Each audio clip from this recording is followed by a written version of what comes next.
Excuse me. Huh? Hey, it's you! Well, Inspector Chelmey's the name. You two found the body, did you? Well, what in the blazes? No, Luke, let him go. Get off me! Luke, stop that. That's his face. Listen here, Luke. Oh my gosh! His face doesn't come off. He's the real deal. What in the blazes? That's my face, not some piece of taffy. I'm so sorry, sir. I didn't mean it. I was sure we had another imposter on our hands. What in the world is this child talking about? I swear, young ones these days have no manners. My apologies for the confusion. Allow me to introduce myself. My name is Layton. I'm a professor of archaeology at Gressenheller University. And I'm his apprentice, Luke. Interesting. So if I understand correctly, you keep a child around as an apprentice, do you? Not at all, sir. In truth, he's... Professor Layton's apprentice, like I said. Well, it's really none of my concern. I have a crime scene that needs my attention. Clear a path, will you? But of course. Luke, not a word about that ticket to the authorities, all right? You got it, Professor. Yes. Let's see. What do we have here? A murder? Or was the crime self-inflicted? Inspector, I should tell you that the door was locked before Luke and I came in. I see. So this door, the sole entry point in and out of this 8th floor flat, was shut tight. Then the doctor was holed up in here, completely apart from the outside world, yes? That being the case... Yes, I'm sure of it. The old gent must have suffered a heart attack. What? How did you come to that conclusion, sir? Use your noodle, laddie. What other explanation could there be? It's true that the flat is on the 8th floor and that the door was locked, Inspector. Still, I'd hesitate to say that this room was completely closed off from the outside. Is that so? Please elaborate. Isn't it obvious? There's something quite unusual about our crime scene that's been overlooked. Eh? It's as plain as the nose on your face, Inspector. I suppose you academics think your fancy degrees prepare you to play detective, eh? I tell you, nowadays, it seems like everybody and their mum thinks they can do my job. Now, as I was saying, the cause of death was heart failure, plain and simple, and there's what caused it.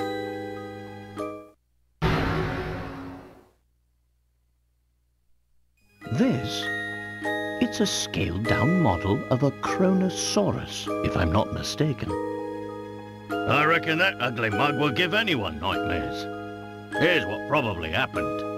The old fellow turned on a light, took one look at the beast, and then keeled right over. But this is the doctor's own home. Why would the bones he put up himself scare him? People have a way of becoming forgetful with age. Not that you'd understand, boy.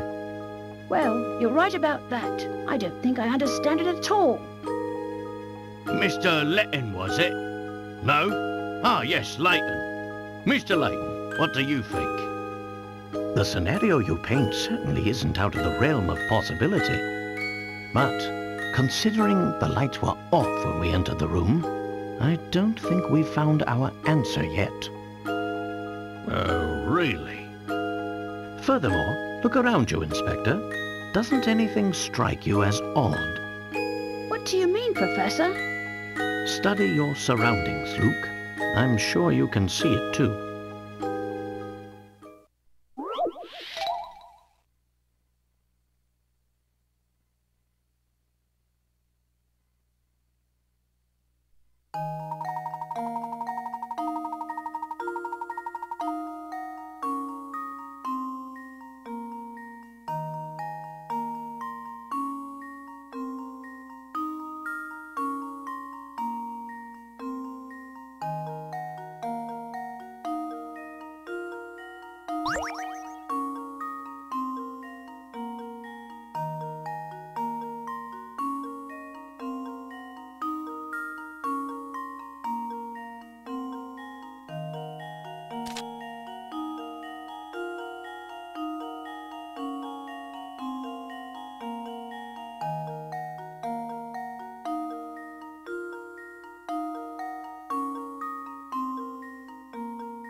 Here goes.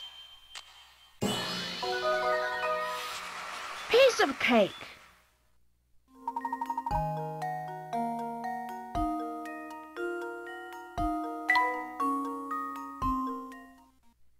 Of course, this window is missing a curtain.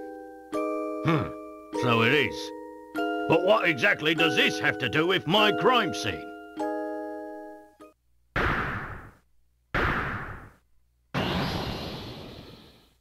It means someone exited the building through this window, and I'll bet he's our culprit. I'd say that's a sound theory. Well done, my boy. Oh, yes. Sound as a pound. I was just about to propose the same idea myself. Liar! Shh, Luke, listen. I don't believe our friend the inspector will be of much help to us. What say you and I conduct a little investigation of our own? Professor, look! There's something in Dr. Schrader's hand.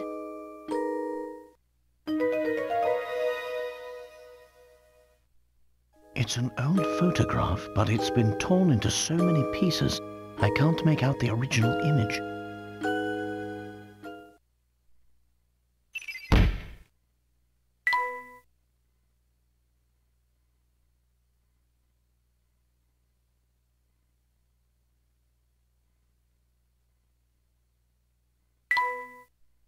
Hey, what's the big idea? You can't just point evidence in a crime scene. Get your hands off that... what is this anyway? Not that it matters. I'll be holding on to that. Now, out with the both of you.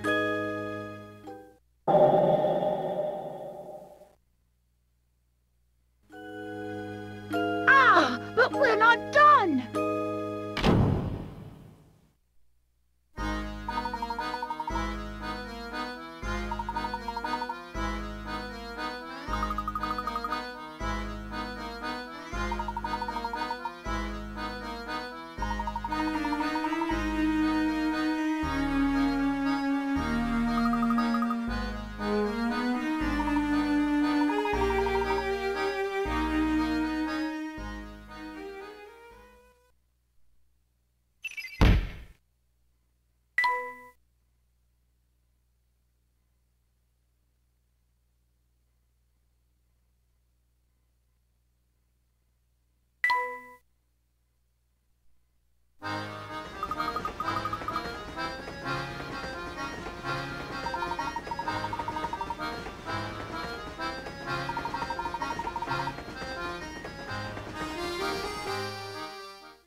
Professor Layton and Luke sped away from the city, unaware of the secrets that awaited them down those iron tracks.